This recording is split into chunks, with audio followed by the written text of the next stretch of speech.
Bapak Ibu Saudara yang Tuhan kasihi, kita sudah baca bagian Alkitab Hakim-Hakim pasal 2 ayat 6 sampai 16. Nah, kalau kita mau bicara tentang Hakim-Hakim itu berarti kita akan membaca situasi saat bangsa Israel ada di Kanaan, gitu ya.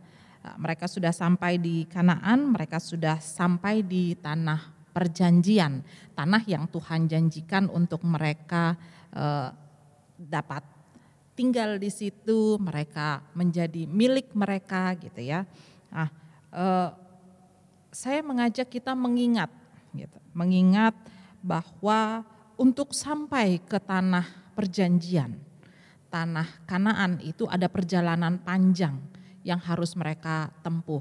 Ini Bapak Ibu bisa lihat, Bapak Ibu Saudara bisa lihat, ini mulai dari atas ini ada Mesir ketika mereka pertama kali berangkat atau keluar gitu ya, lalu mereka menempuh perjalanan terus sampai kemudian mereka masih berputar di sini dan terus akhirnya mereka sampai ke Kanaan di atas ini. Nah, Bapak Ibu Saudara, perjalanan yang ditempuh adalah perjalanan yang panjang, gitu ya. Bahkan mereka masih sempat berputar, gitu.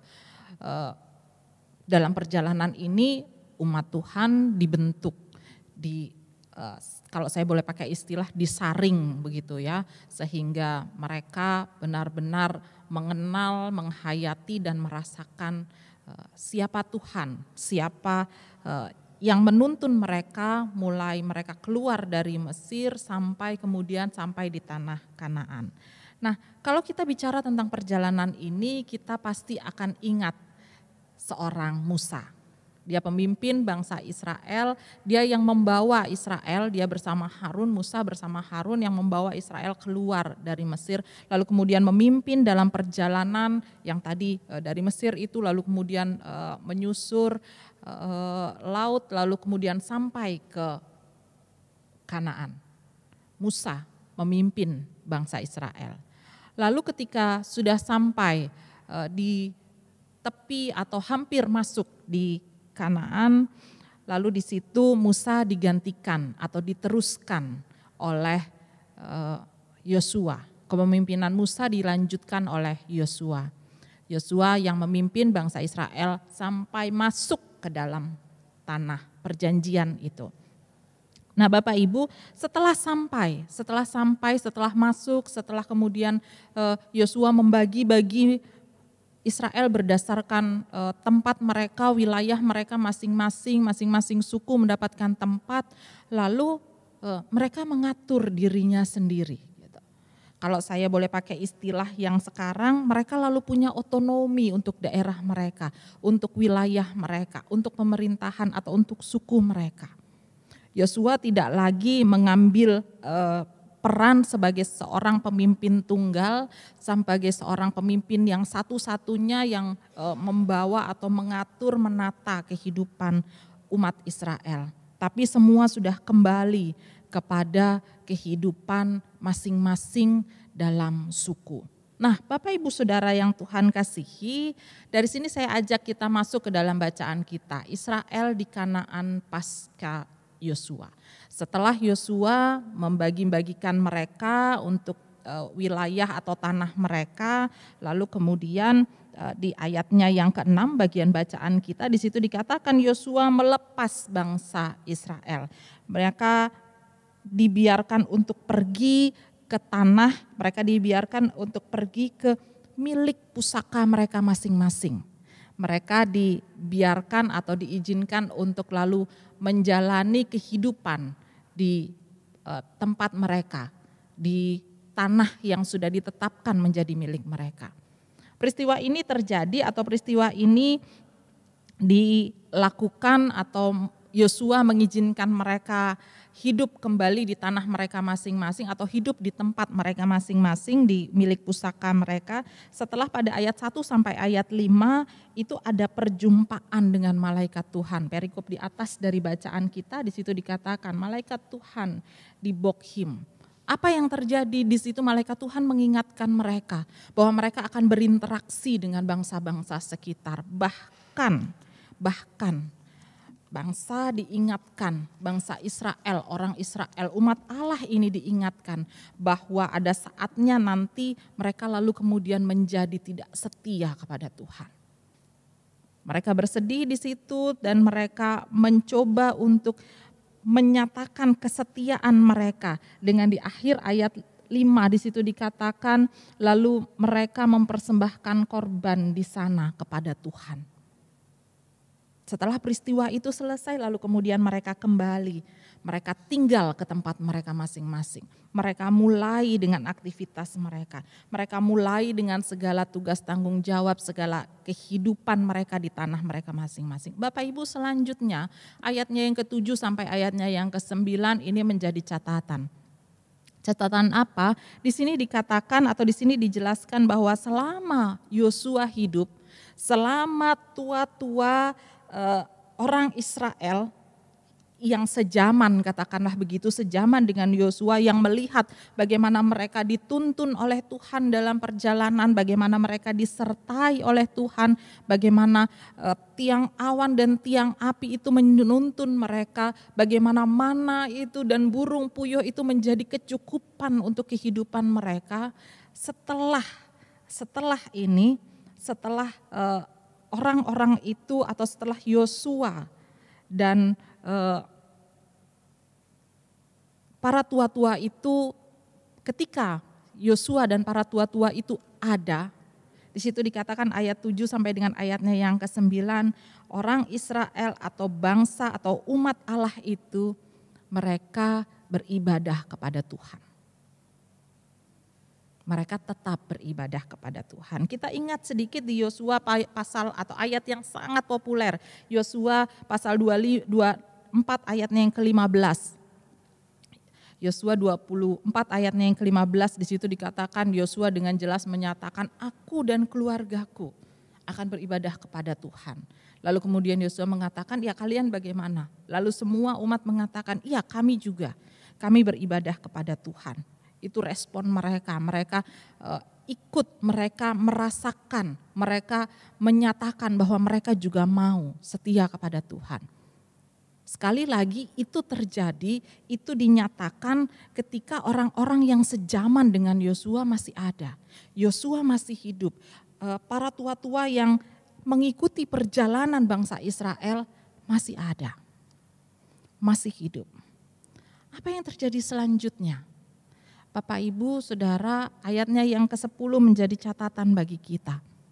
Setelah para tua-tua itu atau angkatan Yosua dan para tua-tua yang mengalami perbuatan Tuhan dalam perjalanan mereka sampai ke Kanaan itu mati, tidak ada lagi, maka muncullah generasi yang baru.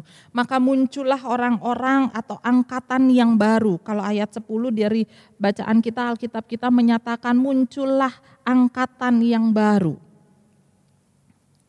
Angkatan yang seperti apa? Angkatan yang tidak lagi mengenal Tuhan.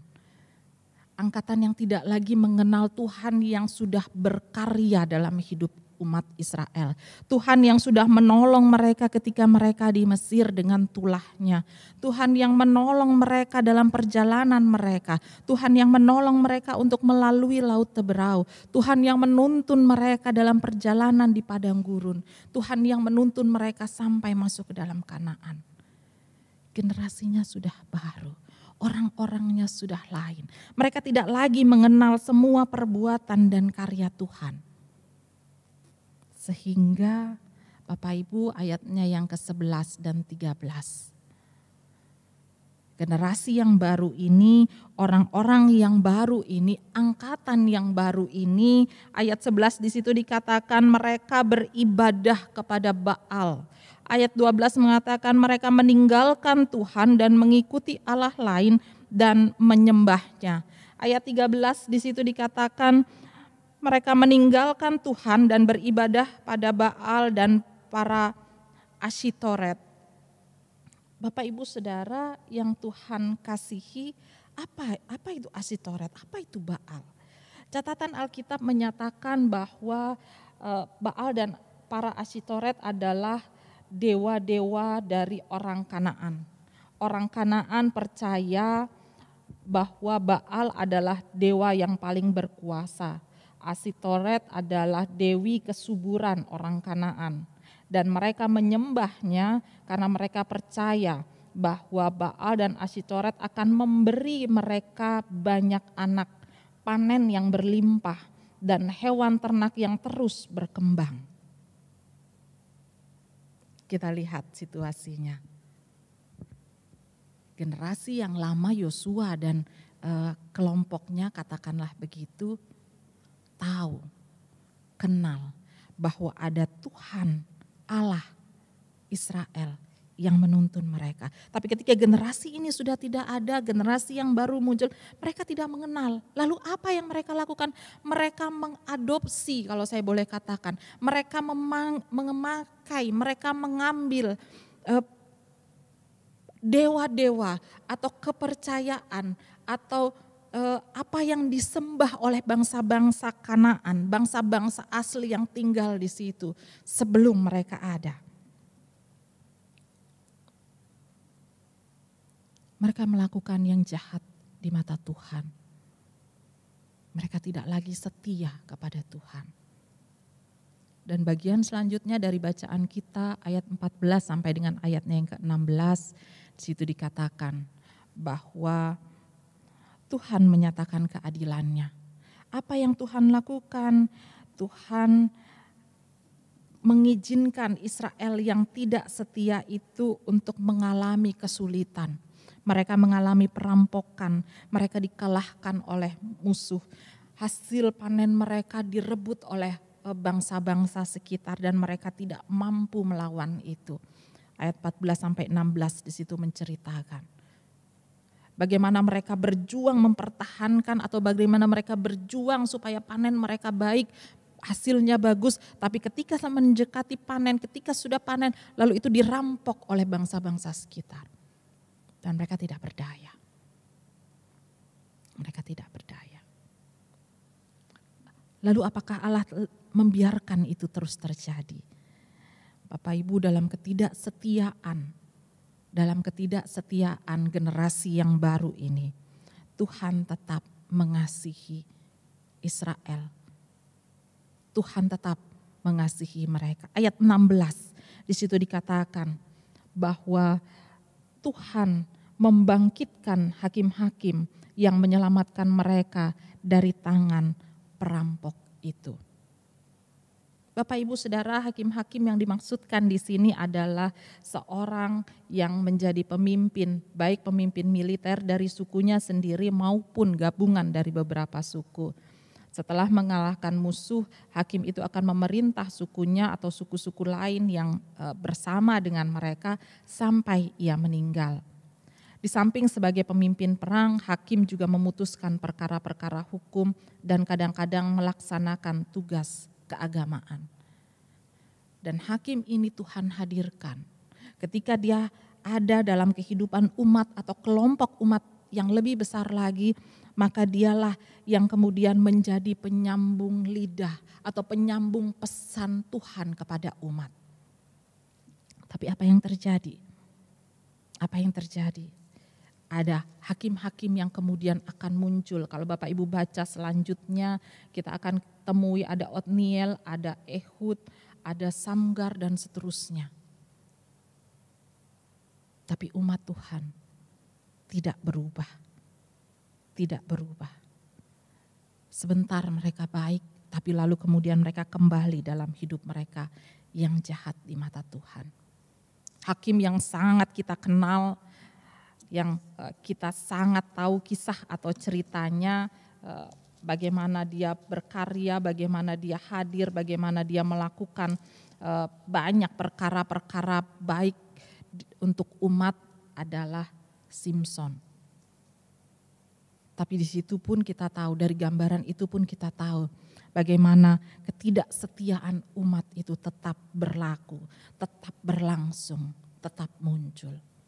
Bapak Ibu Saudara yang Tuhan kasihi, dari firman Tuhan ini dari Yosua pasalnya yang kedua ayat 1 ayat 6 maksud saya sampai dengan ayatnya yang ke-16, kita mendapat 4 hal penting kita mendapat 4 hal penting. Yang pertama Bapak Ibu,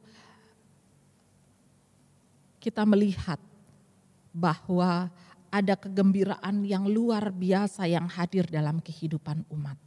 Kenapa mereka bergembira? Mereka bergembira karena mereka sudah tinggal di tanah mereka.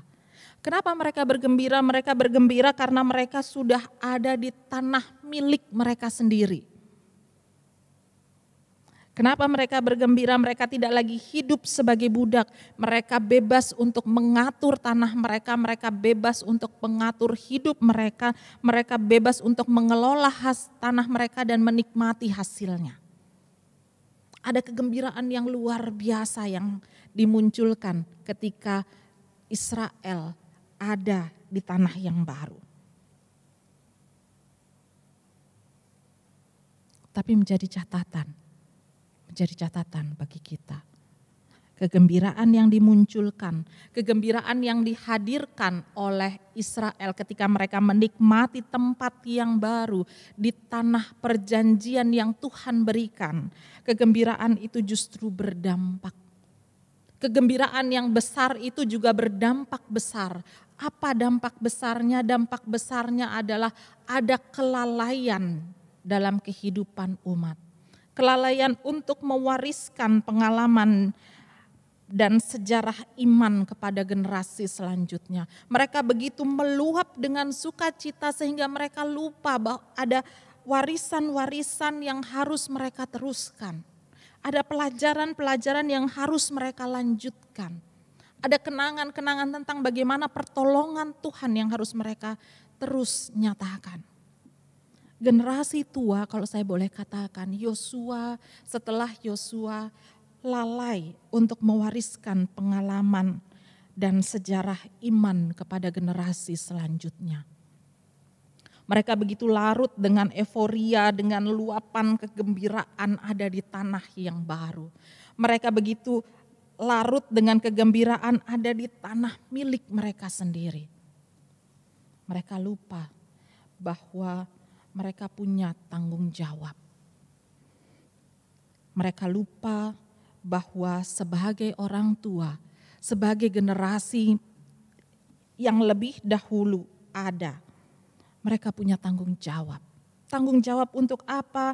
Kita boleh lihat bersama dalam Ulangan pasalnya yang ke-6 ayatnya yang ke-4 sampai yang ke-9.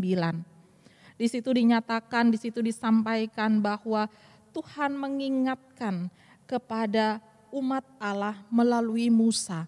Apa yang Tuhan katakan di situ? Di situ dikatakan bahwa diperintahkan untuk mengajarkan, untuk memperkenalkan, untuk menyampaikan kasih Tuhan itu.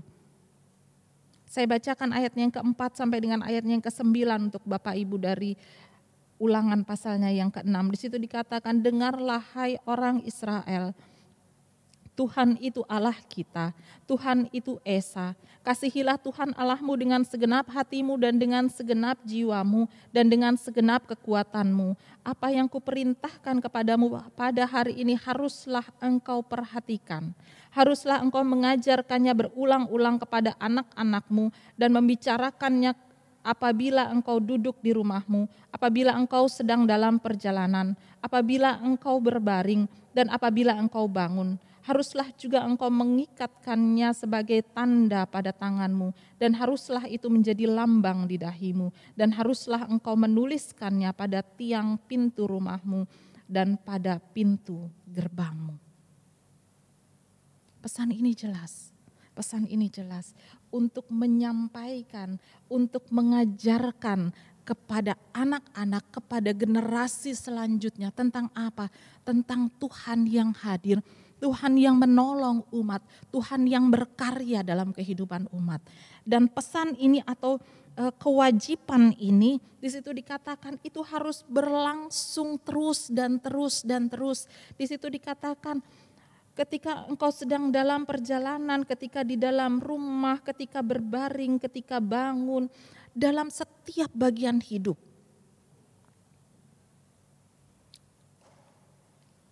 Mewariskan pengalaman, mewariskan karya-karya Tuhan yang sudah terjadi sudah dialami, mewariskannya, melanjutkannya, menceritakannya kepada generasi-generasi selanjutnya.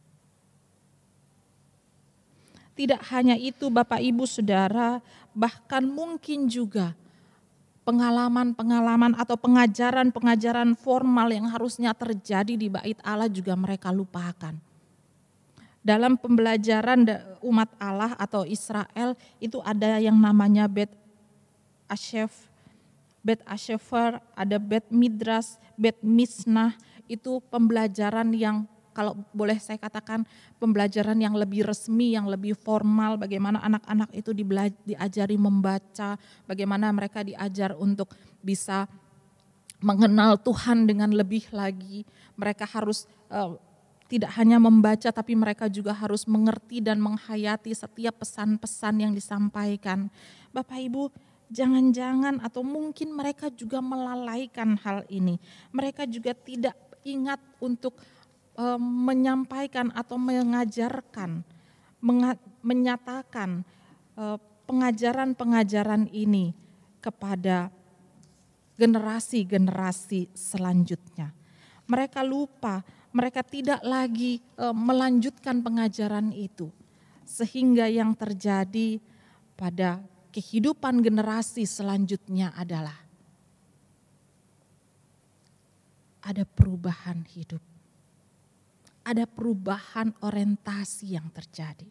Yang tadinya ketika Israel masih ada dalam zaman Yosua dan para tua-tua yang hidup sejaman dengan Yosua, mereka begitu menghayati kasih Tuhan. Tapi karena itu tidak dilanjutkan, tidak diperkenalkan, sehingga generasi yang berikutnya mereka tidak lagi begitu mengenal. Mereka lalu kemudian hidup atau hadir. Mereka lalu kemudian mengadopsi apa yang ada dari wilayah atau masyarakat atau bangsa sekitar mereka. Generasi yang berikut, yang lahir, yang bertumbuh, yang kemudian menjadi besar di Kanaan, tidak lagi mengenal Allah. Dan yang mereka lakukan adalah justru hal-hal yang tidak berkenan di hadapan Allah. Mereka tidak tahu sejarah kehidupan umat Israel pada masa lalu. Mereka tidak tahu bagaimana besarnya pertolongan Tuhan bagi umat. Mereka tidak lagi memiliki pengalaman atau bahkan pedoman seperti yang leluhurnya sudah miliki. Yang seperti Musa sudah nyatakan, yang seperti Musa sudah sampaikan. Lalu kemudian diingatkan Yosua pada Yosua 24 ayat 15 tadi. Mereka tidak lagi punya itu. Mereka tidak lagi mengenal Tuhan, Allah Israel yang menuntun nenek moyang mereka. Sehingga ketika mereka masuk Kanaan, ketika mereka hidup di Kanaan, perbuatan yang muncul adalah seperti yang dikatakan atau dinyatakan dalam ayat 11 sampai 13. Mereka justru menyakiti hati Tuhan. Mereka justru berbuat yang tidak berkenan di hadapan Tuhan. Walaupun begitu Bapak Ibu, ada kasih setia Allah yang luar biasa. Allah tetap mengasihi Israel. Allah tetap mengasihi generasi yang baru dari umat Israel. Walaupun mereka sebentar setia lalu kemudian tidak lagi. Mereka sebentar kembali pada kehendak Allah lalu lupa lagi. Mereka kembali lagi dalam kebiasaan mereka. Bapak Ibu Saudara yang Tuhan kasihi, dari terang firman Tuhan ini saya mengajak kita merefleksikannya dalam hidup kita sehari-hari. Paling tidak ada 3 hal yang saya ajak untuk kita lihat bersama. Yang pertama Bapak Ibu, pasti dalam hidup kita ada kegembiraan-kegembiraan yang hadir. Ada kegembiraan yang hadir. Kalau Bapak Ibu lihat, Bapak Ibu Saudara lihat di Instagram ya, Instagram saya hari Selasa kemarin, kami nggak bikin perayaan sih, cuma nyanyi aja buat Kak Eki karena beliau ulang tahun gitu ya. Wah semua rame, heboh gitu. Lalu Kak Eki bilang di Instagramnya speechless, waduh gitu. Ada kegembiraan gitu. Kegembiraan kenapa? Ada banyak yang kita syukuri dalam hidup ini. Ada banyak kegembiraan yang hadir dalam hidup kita. Bukan hanya ketika kita mendapatkan seperti yang tadi saya katakan, ulang tahun gitu ya. Tapi ketika kita sukses, mungkin sukses di pekerjaan gitu ya. Kita dapat sampai targetnya, sampai dengan apa yang kita harapkan, apa yang kita mau capai dalam pekerjaan kita. Mungkin juga ada kegembiraan yang muncul untuk anak-anak atau untuk saudara-saudara yang ada di bangku pendidikan. Sampai pada sekolah yang diharapkan, sekolah yang tuju gitu ya. Selesai dengan jenjang pendidikan yang sekarang, lalu melanjutkan pada hal yang baru, atau kita berhasil dengan segala pencapaian-pencapaian di usaha kita, ada kegembiraan dalam hidup kita. Atau kita juga menerima apa yang kita idam-idamkan, apa yang kita mimpikan, apa yang kita harapkan. Itu juga menimbulkan kegembiraan. Kegembiraan yang lain yang juga bisa muncul dalam hidup kita adalah dengan bertambah apa yang kita miliki. Dulu mungkin kita belum, lalu kemudian kita dapatkan, lalu kegembiraan muncul dalam hati kita. Ada banyak hal membuat kita gembira. Ada banyak hal. Tapi belajar dari kehidupan Israel pasca Yosua. Hati-hati dengan kegembiraan kita. Hati-hati. Sekarang karena kita masih terbatas dalam ibadah-ibadah, begitu juga ibadah-ibadah syukur ya. Ini sudah beberapa kali saya sampaikan. Seringkali ketika kita ada dalam ibadah syukur, mau bersyukur, bergembira atas berkat yang Tuhan berikan, lalu kemudian biasanya, tapi enggak ya kalau di jemaat kasih karunia enggak, di jemaat-jemaat lain gitu ya. Kadang-kadang karena kita begitu gembira, kita justru lebih sibuk dengan segala macam yang lain. Misalnya keluarga bukannya duduk dengar firman Tuhan yang disampaikan dalam rangka syukur mereka, tapi sibuk dengan catering, sibuk dengan meja makan dan seterusnya. Bapak Ibu, ini yang sering terjadi dalam hidup kita. Ada kegembiraan yang hadir, tapi justru kita sering tidak punya waktu untuk Tuhan karena kegembiraan yang kita alami. Kita justru sibuk dengan segala hal yang membuat kita gembira, kita justru sibuk untuk berusaha membagikannya, mendefinisikannya, memahaminya dan menikmatinya. Lalu kita tidak punya waktu untuk Tuhan. Kita lupa untuk bersyukur. Kita lupa untuk melakukan yang tetap bagian kita karena kita begitu meluap dengan kegembiraan. Padahal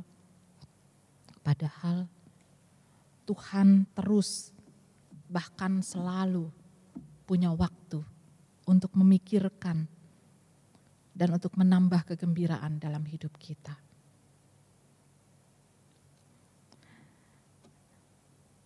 Refleksi yang kedua Bapak Ibu, ini bicara tentang bagaimana mewariskan. Ini yang biasa kita lakukan. Gambar ini menggambarkan atau menghadirkan apa yang biasa kita lakukan dalam hidup kita. Maksud saya dalam cara kita mewariskan iman. Mewariskan pengalaman dan sejarah iman pada generasi selanjutnya. Kita ajak mereka baca Alkitab, kita ajak mereka ada dalam ibadah. Kalau yang biasa kita lakukan, kita bawa anak-anak ke IMPA, IHMPA gitu ya. Kalau sekarang nggak bisa bawa karena anak-anak belum boleh ada dalam ibadah di gereja. Jadi yang ada ibadah-ibadah online gitu ya. Online dalam artian kakak-kakak layan merekam bagian ibadah juga dengan renungan, lalu kemudian hari Minggu nanti orang tua bisa membuka itu untuk dilihat atau ditonton bersama dengan anak-anak. Itu diajarkan, itu disampaikan, itu dinyatakan. Gitu. Nah, Bapak Ibu, Saudara, ini yang terjadi. Ini yang terjadi dalam hidup kita sekarang, gitu ya. Tapi seringkali yang terjadi ketika kita sudah sampai pada bagian ini, kita merasa itu cukup, gitu. Kita merasa bahwa ya udah, saya sudah membawa anak-anak atau mengajak mereka untuk nonton ibadah online IMPA, gitu ya, PA, gitu. Lalu sudah selesai, cukup sampai di situ. Bagaimana dengan saat-saat lain? Bapak Ibu, perekaman atau kalau kita nonton IMPA itu nggak lebih dari 1 jam. Nggak lebih dari 1 jam. Karena memang kita berusaha supaya setiap kali perekaman selalu diarahkan kakak-kakak juga lagu-lagu jangan terlalu diulang-ulang gitu ya. Ada beberapa bagian juga kita ingatkan supaya jangan terlalu panjang begitu. Kenapa? Karena ya tidak semua punya kemampuan yang cukup untuk menonton video yang terlalu panjang. Seringkali kita merasa cukup ketika kita sudah berikan itu kepada anak-anak. Lalu yang perlu kita pikirkan lebih lanjut, bagaimana dengan saat-saat lain? Jangan-jangan ini yang terjadi. Ketika kita sudah bawa mereka atau ketika kita sudah suruh mereka nonton, lalu kemudian kita sendiri orang tua sibuk dengan bagian kita sendiri.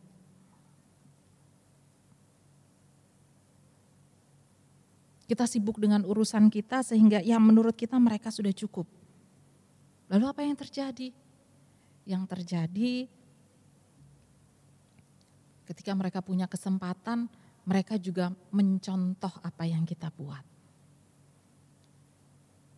Bapak Ibu, Saudara yang Tuhan kasihi, belajar dari apa yang Israel pasca Yosua alami. Kita harus mengingat Ulangan 6 ayat 4-9. Di situ dikatakan, ajarkan itu setiap waktu. Ketika duduk, ketika berdiri, ketika berbaring dan seterusnya, ajarkan itu. Lakukan itu. Katakan itu, nyatakan itu, ikatkan di lengan, ikatkan di dahi, di pintu, di gerbang. Maksudnya apa? Supaya pengenalan akan Tuhan itu berlangsung sepanjang hari hidup yang kita lalui. Setiap kita mengalami atau melihat satu peristiwa, usahakan sampaikan, ingatkan bahwa itu semua terjadi karena pertolongan Tuhan. Itu semua karena Tuhan berkenan.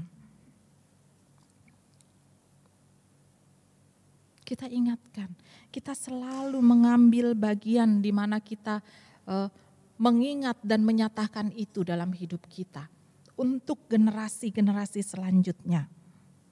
Apalagi dengan sekarang, situasi sangat mendukung kalau saya boleh bilang. Kenapa saya katakan situasi sangat mendukung? Anak-anak sekarang banyak waktu di rumah. Mereka belajar di rumah, mereka bermain di rumah, mereka melakukan semuanya di rumah. Kenapa?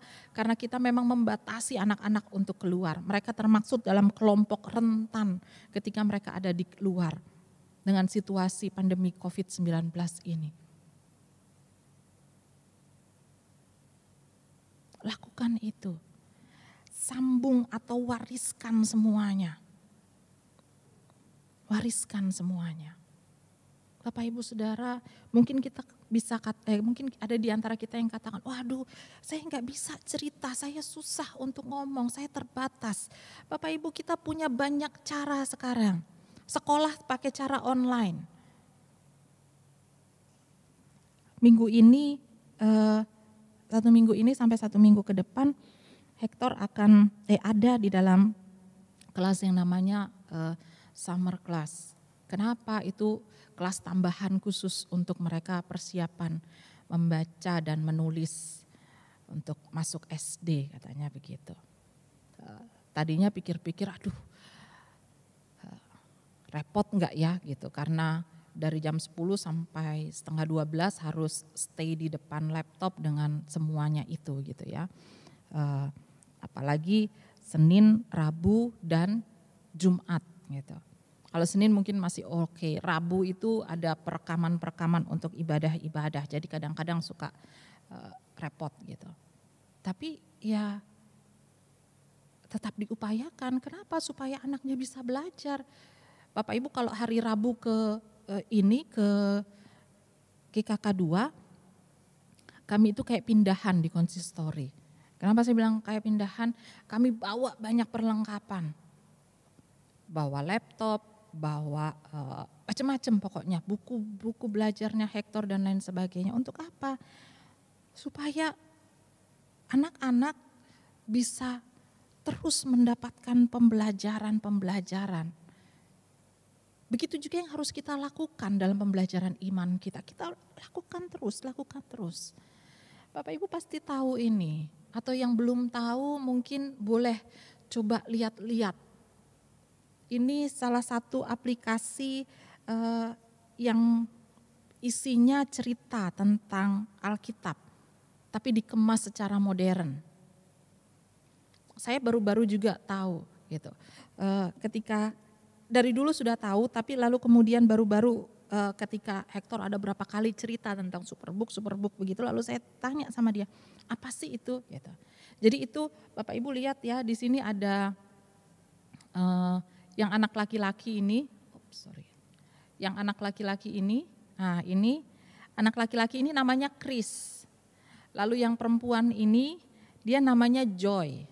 Lalu yang robot ini namanya Gizmo.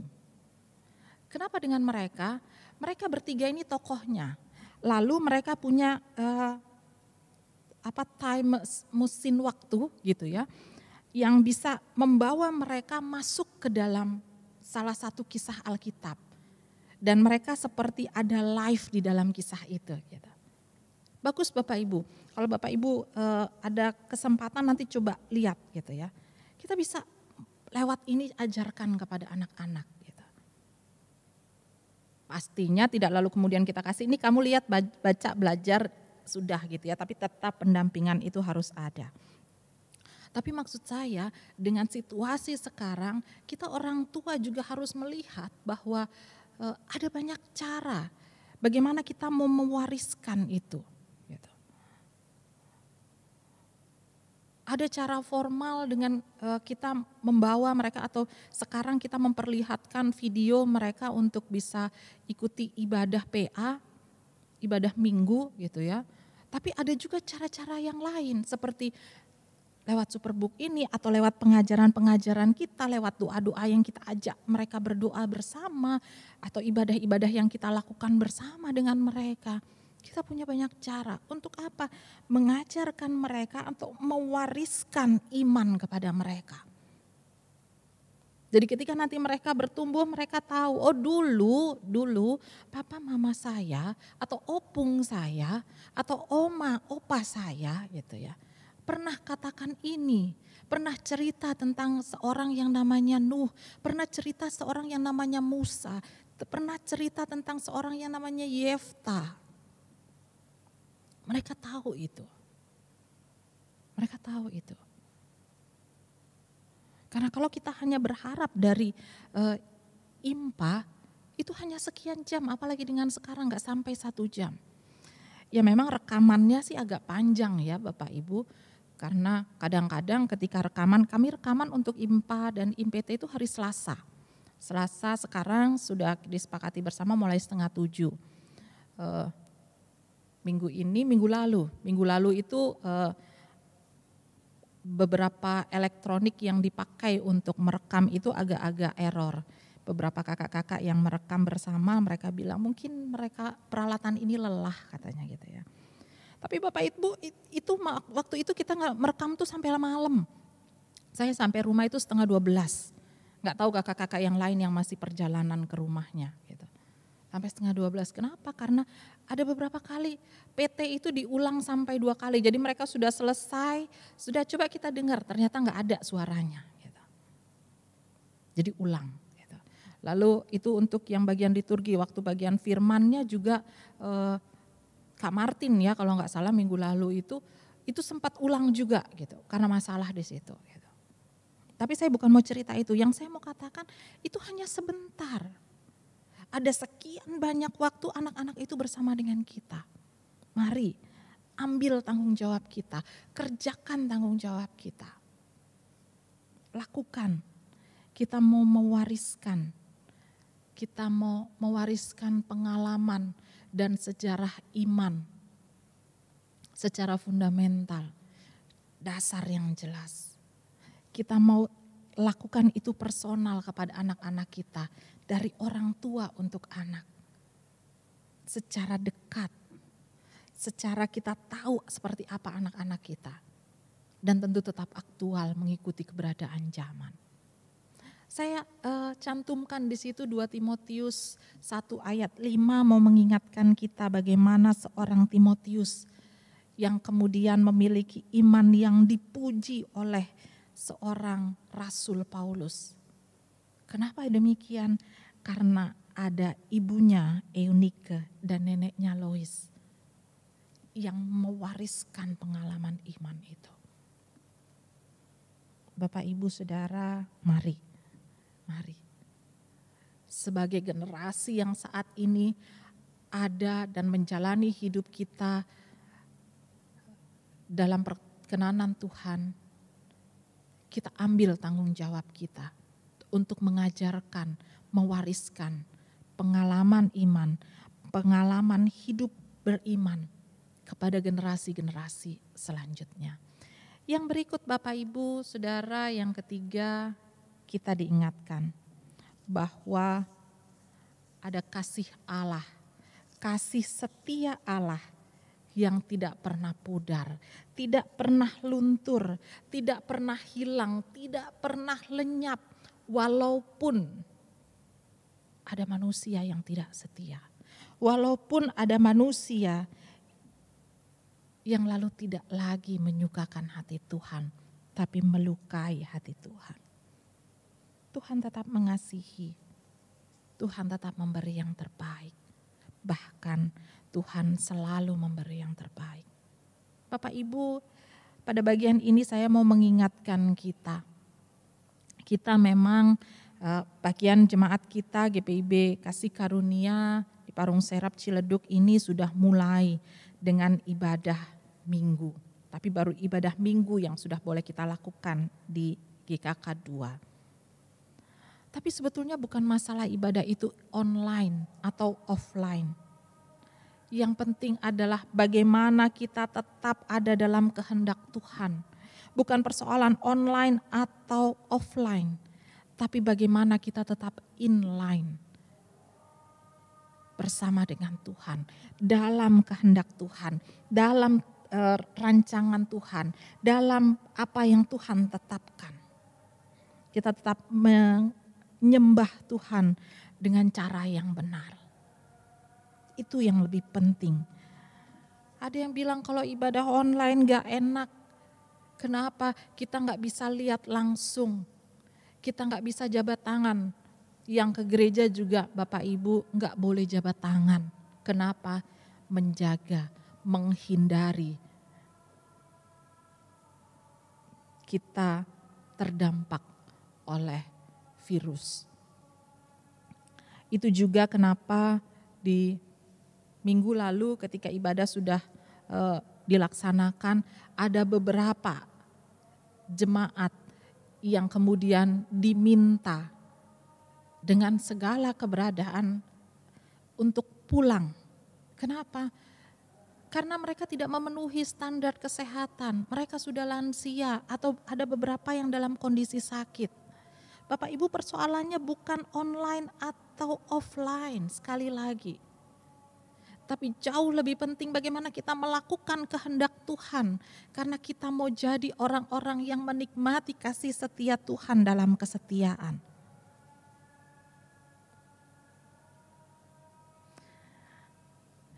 kita juga diingatkan untuk tetap memelihara kasih setia itu dalam hidup kita.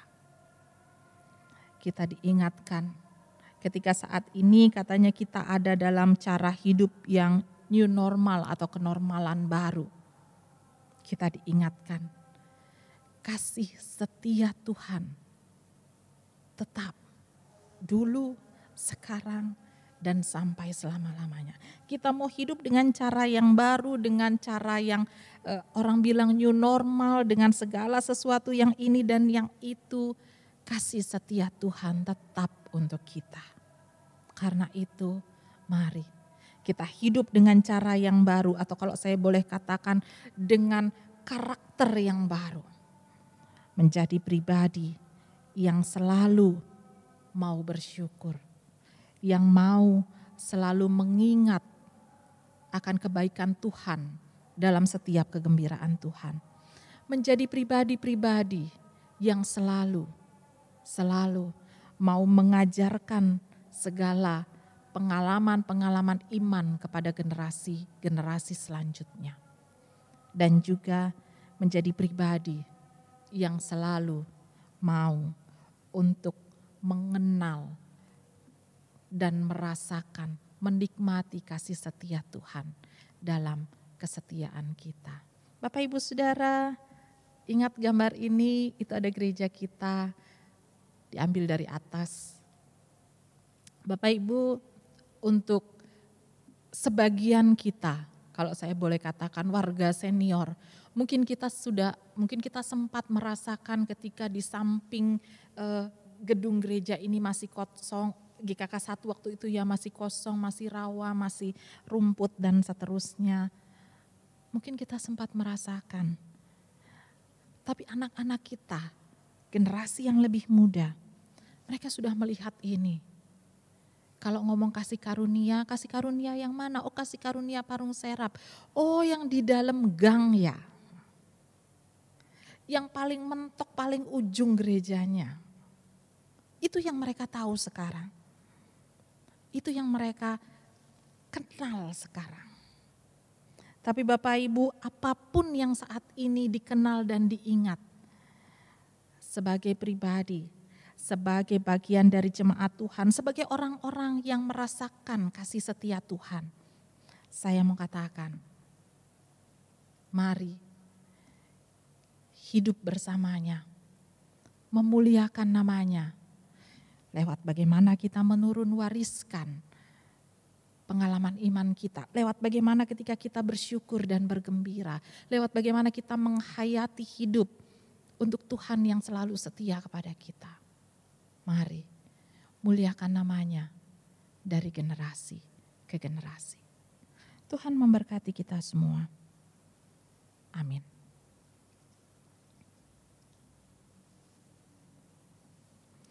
Bapak Ibu Saudara, kita akan merespon firman Tuhan dengan kita nyanyikan Gita Bakti 242, baitnya yang pertama dan baitnya yang kedua. Gita Bakti 242, baitnya yang pertama dan yang kedua.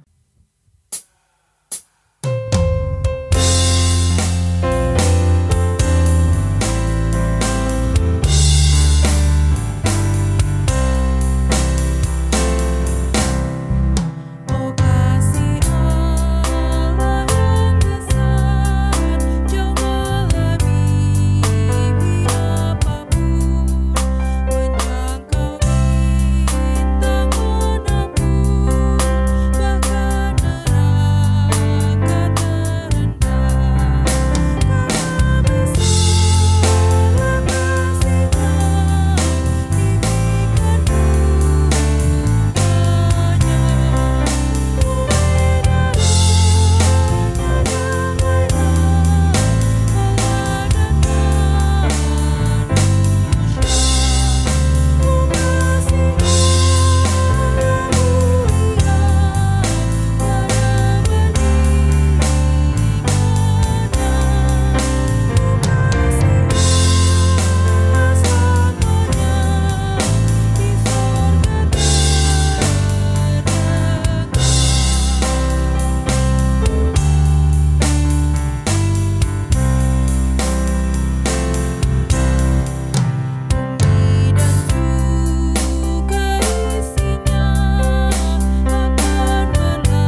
Bapak Ibu jemaat Tuhan, mari berdiri.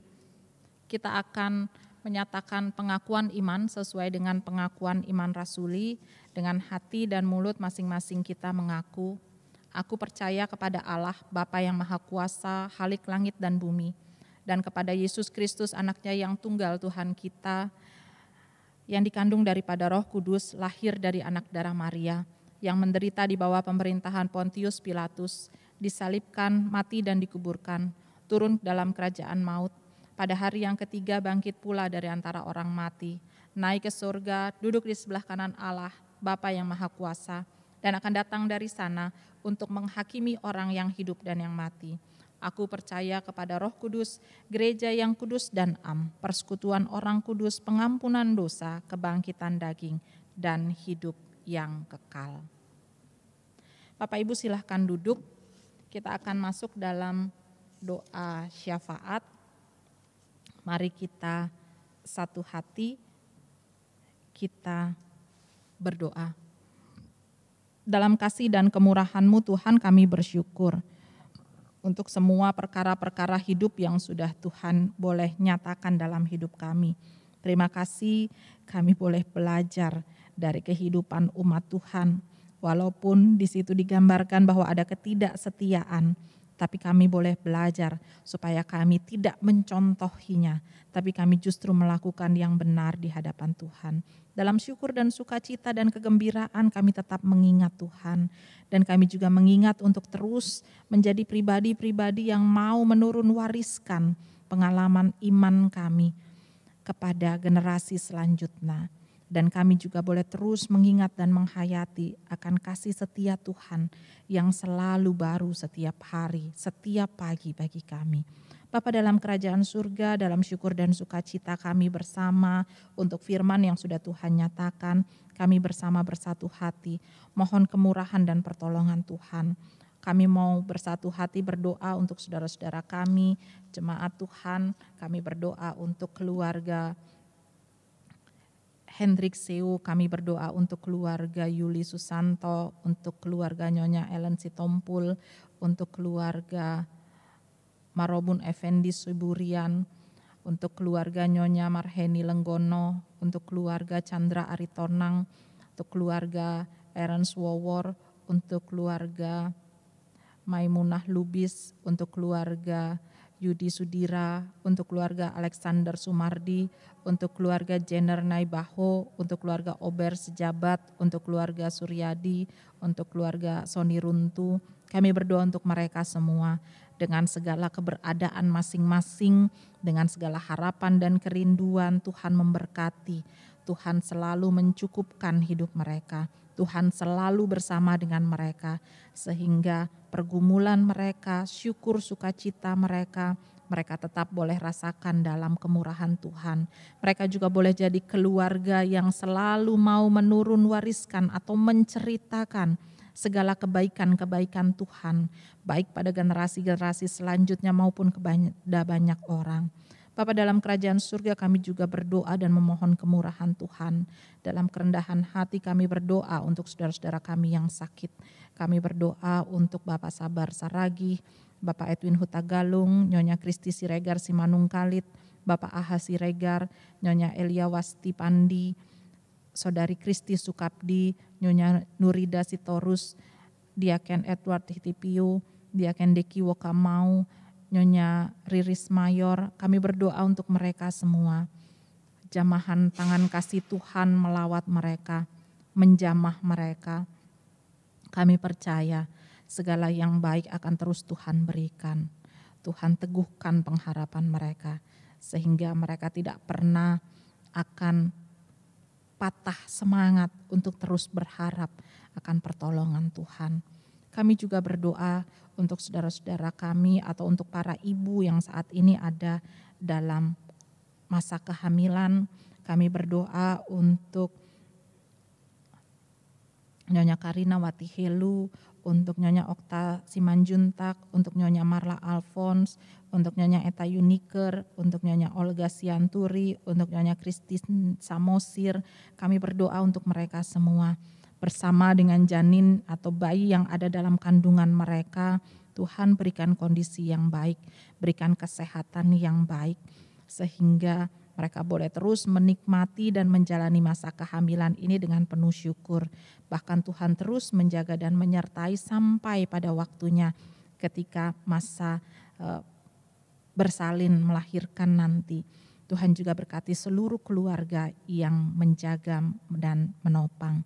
Kami juga berdoa mohon kemurahan Tuhan untuk jemaat kami yang berulang tahun dalam pekan ini.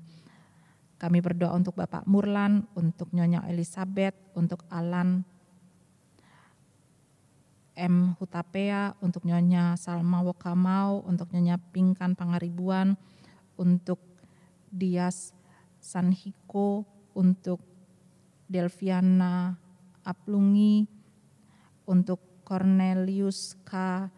Adinugraha, untuk Amos D. Lumbang Tobing, untuk Von Daunimara Simbolon, untuk Bapak Zulkarnain Samosir, untuk Abigail Manuputi, untuk Christian M. Simanjuntak, untuk Bapak Niko Julius Rumanggit, untuk Andreas Felix Tampangguma, juga untuk yang berulang tahun perkawinan. Kami berdoa untuk Bapak Gopas Marpaung beserta dengan Ibu. Kami berdoa untuk Bapak Alexander Sumardi bersama dengan Ibu, untuk Bapak Febrianto Manuputi bersama dengan Ibu, untuk Bapak Rian Swandaru Salim bersama dengan Ibu, untuk Bapak Hodrian Polivka Amironi bersama dengan Ibu, untuk Bapak Dodi Tatipang bersama dengan Ibu, untuk Bapak Jimmy Van Houten bersama dengan Ibu, untuk Bapak Yogi Silaban bersama dengan Ibu, untuk Bapak Ivan Aritonang bersama dengan Ibu. Mereka semua dalam syukur dan sukacita, baik pertambahan usia pribadi maupun perkawinan. Tuhan sempurnakan sukacita mereka, sehingga mereka boleh terus ada dalam kegembiraan yang asalnya dari Tuhan, tapi mereka tidak pernah melupakan Tuhan. Bapa dalam kerajaan surga, kami serahkan seluruh keberadaan jemaat kami dalam keberadaan masing-masing. Mereka yang berharap akan segala kemurahan Tuhan, Tuhan lawat mereka. Kami juga berdoa untuk pelayanan-pelayanan yang akan berlangsung dalam pekan ke depan. Tuhan memberkati untuk perekaman-perekaman, untuk PAPT hari Selasa, dan untuk ibadah keluarga dan ibadah Minggu hari Rabu. Perekamannya Tuhan memberkati tim yang merekam, Tuhan memberkati setiap pelayan-pelayan Tuhan. Kiranya semua boleh menjadi berkat bagi seluruh jemaat. Kami juga berdoa untuk pendeta, untuk diaken dan penatua, untuk vikaris, untuk pegawai kantor, untuk pengurus pelkat, untuk komisi-komisi, untuk semua pribadi yang memberi diri dalam pelayanan di jemaat Tuhan, Tuhan memberkati. Demikian pun kami berdoa untuk ibadah yang berlangsung di GKK 2, Tuhan juga memberkati semua jemaat yang ikut dalam ibadah, kiranya mereka sungguh-sungguh ada dalam kondisi yang baik dan sehat, dan boleh mendapatkan berkat Tuhan sama seperti kami yang beribadah di rumah. Bapa dalam kerajaan surga, semua keberadaan jemaat kami serahkan dalam kemurahan Tuhan. Kami juga berdoa untuk masyarakat bangsa di sekitar kami ada, Tuhan, kemurahan-Mu bersama dengan seluruh masyarakat. Kiranya semua boleh tetap ada dalam ketertiban, semua tetap boleh ada dalam situasi yang baik dan tetap boleh menjaga jarak, lalu juga memakai masker, menghindari kerumunan, dan juga melakukan berbagai protokol kesehatan yang lainnya, dan juga mengkonsumsi makanan sehat. Tuhan memberkati seluruh masyarakat kami, baik yang ada di sekitar kami maupun bangsa kami, dan juga dunia yang semua merasakan dampak dari pandemi COVID-19 ini. Kami berdoa untuk Presiden, Wakil Presiden bersama dengan jajarannya. Kami berdoa untuk pemerintah di provinsi, di wilayah-wilayah sampai ke daerah sekitar kami ada, kami tinggal, sekitar gereja, Tuhan memberkati. Beri hikmat Tuhan atas mereka, berikan kekuatan dan kesehatan, sehingga mereka boleh melakukan semua yang baik untuk kepentingan masyarakat banyak. Kami berdoa juga untuk TNI Polri, Tuhan juga memberkati mereka. Kami berdoa untuk tim medis, semua yang terlibat di dalam penanganan COVID-19. Tuhan hadir untuk mereka, meneguhkan mereka, menguatkan mereka, memberikan kesehatan yang baik. Kami juga berdoa untuk pasien-pasien, Tuhan juga bersama dengan mereka, memberikan mereka ketenangan hati, supaya mereka tidak larut dalam kegelisahan ataupun berbagai kekhawatiran-kekhawatiran. Kami juga berdoa dan mohon kemurahan Tuhan untuk semua pribadi yang terlibat dalam berbagai polisi untuk mencari atau membuat vaksin dari COVID-19 ini. Tuhan memberkati mereka, berikan yang mereka butuhkan, berikan hikmat Tuhan. Bapa dalam kerajaan surga, kami berdoa untuk semua keberadaan pemerintah bangsa dan negara kami dan masyarakat di sekitar kami dan semua yang terkait di dalamnya. Tuhan menolong, Tuhan memberkati, Tuhan memulihkan. Bapa dalam kerajaan surga, kami juga berdoa untuk setiap kami, apa yang menjadi harapan dan kerinduan kami baik sebagai pribadi maupun keluarga. Kami percaya Tuhan selalu memberi yang terbaik. Karena kami juga belajar hari ini bahwa Tuhan selalu setia dan kasih setia Tuhan itu selalu ada. Walaupun mungkin kami tidak setia. Dan kami percaya kesetiaan Tuhan selalu ada untuk kami. Terima kasih Tuhan, terima kasih. Kami terus memohon Tuhan memberi yang terbaik bagi kami. Ya Tuhan, dalam pengasihan-Mu kami mohon. Terimalah doa kami yang kami alaskan di dalam Tuhan kami Yesus Kristus, yang adalah Tuhan dan Juru Selamat kami yang mengajar kami berdoa. Bapa kami yang di sorga, dikuduskanlah nama-Mu. Datanglah kerajaan-Mu, jadilah kehendak-Mu di bumi seperti di sorga. Berikanlah kami pada hari ini makanan kami yang secukupnya. Dan ampunilah kami akan kesalahan kami, seperti kami juga mengampuni orang yang bersalah pada kami. Dan janganlah membawa kami ke dalam pencobaan, tetapi lepaskanlah kami daripada yang jahat.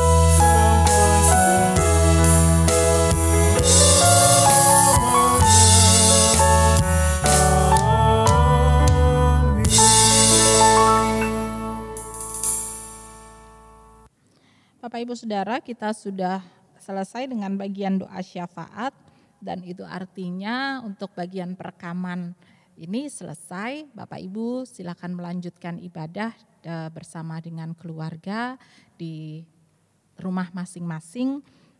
Selamat melanjutkan sesuai dengan tata ibadah yang sudah ada. Tuhan memberkati kita, Tuhan menjaga dan Tuhan selalu melimpahkan kasih setianya bagi setiap kita.